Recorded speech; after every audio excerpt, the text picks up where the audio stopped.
따뜻한 햇살과 모든 것이 무르익는 여름에 시원한 바람과 같은 주님의 교회의 매일 말씀 묵상에 오신 여러분들을 환영합니다. 네, 매일 말씀 묵상 오늘 우리에게 주시는 하나님 말씀은 사도행전 4장 29절에서 31절까지 석절 말씀만 보도록 하겠습니다. 사도행전 4장 29절에서 31절 말씀입니다. 한 목소리로 함께 합독합니다. 시작. 주여 이제도 그들의 위협함을 굽어보시옵고 또 종들로 하여금 담대히 하나님의 말씀을 전하게 하여 주시오며 손을 내밀어 병을 낫게 하시옵고 표적과 기사가 거룩한 종 예수의 이름으로 이루어지게 하옵소서 하더라. 빌기를 다함에 모인 곳이 진동하더니 무리가 다 성령이 충만하여 담대히 하나님 말씀을 전하니라. 아멘. 네, 얼마 전에 자동차 정기검사를 하기 위해서 동네에 있는 한 자동차 샵에 들렸습니다. 자동차를 맡겨두고 그 샵 로비에 이렇게 앉아있는데 한 미국인 손님이 들어오십니다. 그런데 그 손님 팔에 문신이 아주 화려하게 되어 있는 겁니다. 너무 화려한 문신이어서 이렇게 주의 깊게 보게 되었는데 그 문신 안에 몇 가지 한국어가 쓰여 있더라고요. 그래서 신기해서 제가 그 손님께 여쭈었습니다.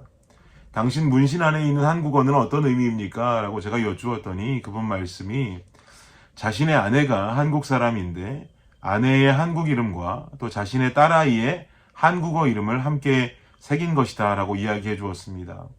아내와 딸을 위해서 힘들지만 열심히 살아야 한다라고 말하면서 유쾌하게 웃었던 그분의 모습이 기억이 납니다. 이 미국분의 삶의 목적은 자신의 사랑하는 아내와 사랑하는 딸을 행복하게 해주는 것이 중요한 목표처럼 느껴졌습니다. 그 목표를 이루기 위해서 잊지 않으려고 몸에 그 이름까지 새겨 넣은 것이겠지요. 우리 교회 곳곳에 새겨져 있는 미션 스테이트먼트는 여러분 무엇입니까? 예배의 감격으로 변화받아 열방을 섬기는 주님의 교회, 이것이 바로 우리 교회의 중요한 미션 스테이트먼트입니다. 예배 감격, 변화, 열방 섬김. 우리 교회는 무슨 사역을 하든지 이렇게 예배의 감격, 변화, 열방 섬김이라는 큰 틀을 벗어나지 않고 실천한다라고 하는 의지와 목적을 담고 있는 것이죠. 그래서 우리 교회 사역들을 돌아보면 최선을 다하는 예배, 예배를 통한 영적인 변화, 그리고 결국 변화를 통해 이루는 열방 섬김과 모두 연관성이 있음을 알 수 있습니다. 그렇다면 우리가 계속해서 요즘 보고 있는 초대교회, 이 초대교회 공동체가 가지고 있었던 목표, 미션 스테이트먼트는 무엇일까요? 바로 사도행전 1장 8절에 나오는 예수님의 마지막 지상 명령이 초대교회의 사역 목표, 미션 스테이트먼트가 되었을 것입니다. 1장 8절이 무엇입니까? 오직 성령이 너희에게 임하시면 너희가 권능을 받고 예루살렘과 온 유대와 사마리아와 땅끝까지 이르러 내 증인이 되리라 하시니라 라는 말씀이 1장 8절의 말씀이죠. 이 미션 스테이트먼트를 가지고 이 전도와 선교라고 하는 이 미션 스테이트먼트를 가지고 초대교회는 자신들의 사역을 행해야 하는 것입니다.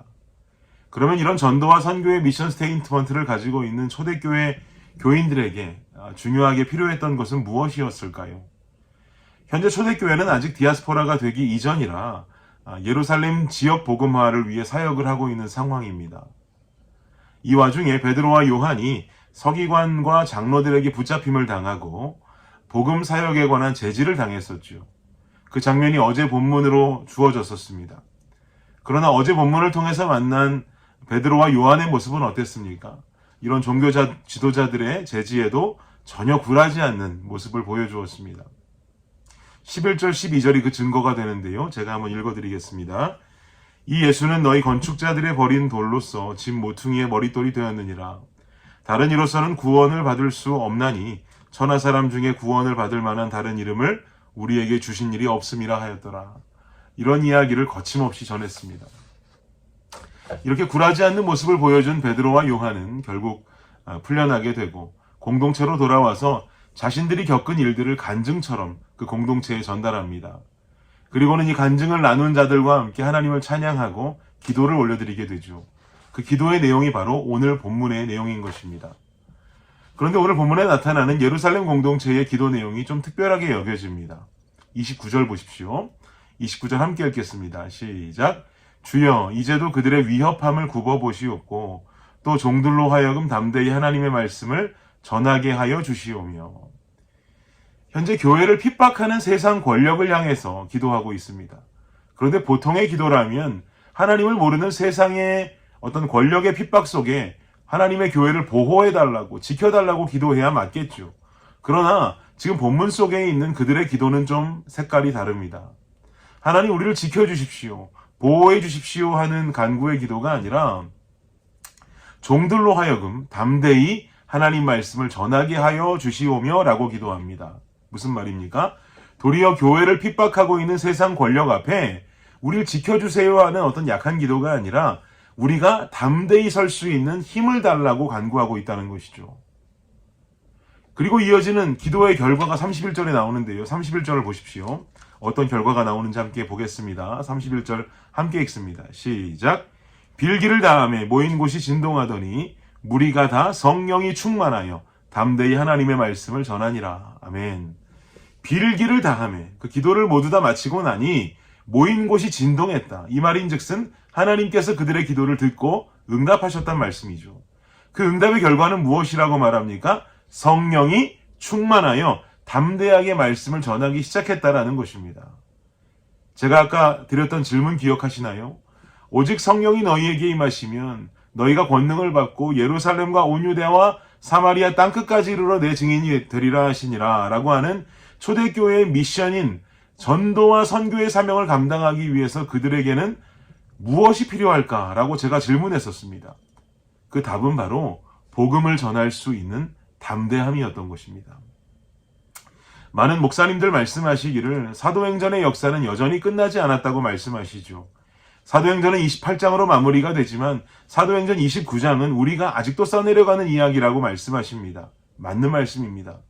예수님 다시 오실 재림이 아직 이루어지지 않았기 때문에 초대교회가 가지고 있는 이 예수님의 마지막 지상명령은 여전히 우리가 수행해야 하는 전도와 선교의 사명인 줄을 믿습니다.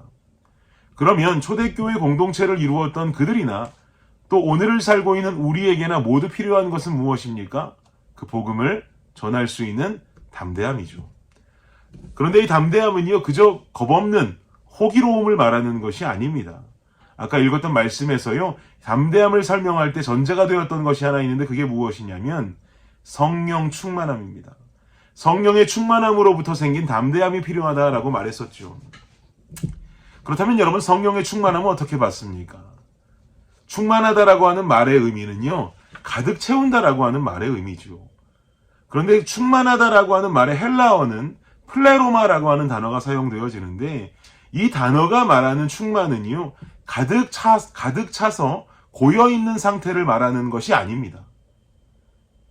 플레로마라고 하는 헬라어가 가지고 있는 충만의 의미는 가득 차서 고여있는 상태를 말하는 것이 아니라 가득 차고 더 가득 차서 넘쳐 흘러나오는 상태를 바로 플레로마의 상태라고 말합니다.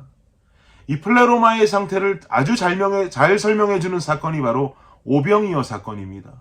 물고기 2마리와 보리떡 5개로 5,000명의 군중을 먹였다. 여기서 플레로마의 상태는 5,000명의 군중을 먹였다라고 하는 장면을 말하는 것이 아니라 5,000명의 군중을 배불리 먹이고 12광주리가 남았다라고 하는 장면이 바로 플레로마의 상태를 말합니다. 즉, 내게 채워지는 양이 넘치고 넘쳐서 나로만 만족하는 것이 아니라 누군가에게 나눠지고 흘러가는 것이 바로 충만의 상태라고 말씀하는 것이죠. 그렇다면 성령 충만의 상태는 어떤 상태를 말하는 것입니까?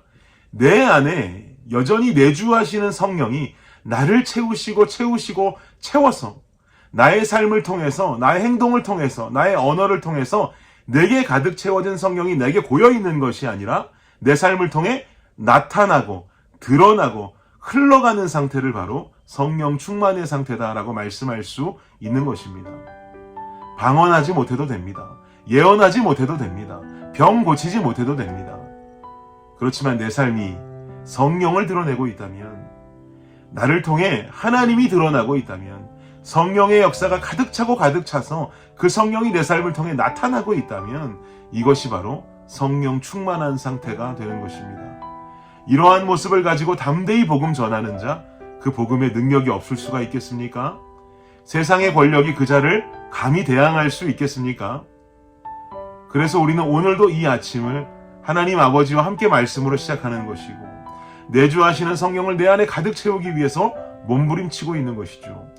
그래서 오늘 우리는 삶 속에 찬송하지 않을 수가 없는 것이고, 오늘 우리는 삶 속에 말씀 보지 않을 수 없는 것이고, 오늘 우리는 삶 속에 기도하지 않을 수 없는 것입니다. 이렇게 내 안에 계시는 성령과의 만남을 지속적으로 계속 친밀하게 쌓아갈 때 내 안을 점점 가득 채우시는 성령, 그리고 가득 채워져서 넘쳐 흐르는 성령의 플레로마, 내 삶으로 넘쳐 흘러서 나를 통해 나타나는 충만함의 역사를 우리는 경험하게 될 것입니다. 사랑하는 성도 여러분, 성령의 충만케 하심으로 담대히 오늘도 사도행전 29장의 끝없는 복음의 역사의 증인이 될 수 있기를 간절히 바랍니다. 무리만 갖고 있는 것이 아니라, 성령으로 채워지고 끝나고 고여지는 것이 아니라, 성령 충만함의 역사로 우리의 삶을 통해 성령을 나타내며, 그리고 담대히 복음을 전할 때 결국 오늘을 통해 전도와 선교의 사명이 끝나지 아니하고 끊임없는 사도행전의 역사를 써갈 수 있는 저와 여러분이 되시기를 예수님의 이름으로 축복합니다. 기도하겠습니다. 하나님 감사합니다. 성령의 충만케 하심으로 말미암아 담대히 복음 전할 수 있는 이 사명을 초대교회 교인들뿐만이 아니라 오늘을 살아가는 우리 또한 그 사명 감당할 수 있도록 하여 주옵소서. 오늘도 주님과 함께 살고 내일도 주님과 함께 살 때에 계속해서 친밀한 교제 속에 내 삶에 내주하시는 성령이 넘치고 차고 흐르는 충만함의 역사로 살아갈 수 있는 우리 모두가 되게 하여 주옵소서. 예수님의 이름으로 기도드립니다. 아멘.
수요일의 기도 제목으로 기도하겠습니다. 첫 번째, 교육부 및 청년 사역을 위해서 기도해 주십시오.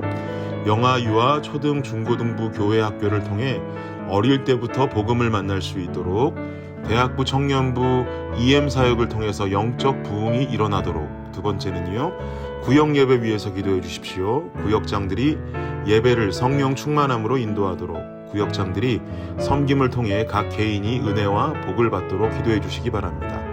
마지막으로 선교사님들을 위해서 기도하실 때 네팔의 윤성철 선교사님, 터키의 하상욱 선교사님, 캄보디아의 빈태국 선교사님의 사역을 위해서 함께 기도해 주시기를 바랍니다. 기도합니다.